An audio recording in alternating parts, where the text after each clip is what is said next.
Adventure kingdom राजा वीर सिंह का राज्य एक अद्भुत जगह थी। चारों ओर घने जंगल, ऊंचे पहाड़, रहस्यमयी गुफाएं और जादुई नदियां थीं।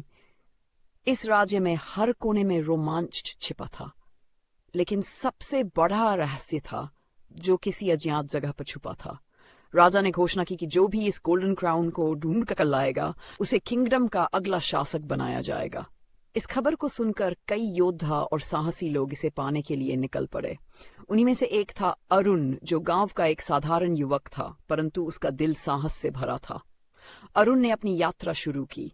रास्ते में उसे विशाल झरना पार करना पड़ा, जहां जादुई मगरमच्छ रहते थे। फिर उसे एक भयानक गुफा में जाना पड़ा, जहां धधकती आग से बना एक रहस्यमयी राक्षस पहरा दे रहा था। लेकिन अपनी बुद्धिमानी और बहादुरी से अरुण हर बाधा को पार करता गया।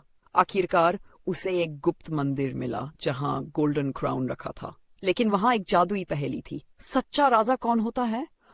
अरुण ने उत्तर दिया, जो अपने लोगों की भलाई के लिए काम करे, न कि सिर्फ ताकत के लिए। बस फिर क्या था? मंदिर की दीवारें चमक उठी और गोल्डन क्राउन खुद ब खुद अरुण के सिर पर आ गया। जब वह किंगडम लौटा तो राजा वीर सिंह ने खुशी खुशी उसे उत्तराधिकारी घोषित किया। इस तरह अरुण एक साधारण युवक से एडवेंचर किंगडम का महान शासक बन गया।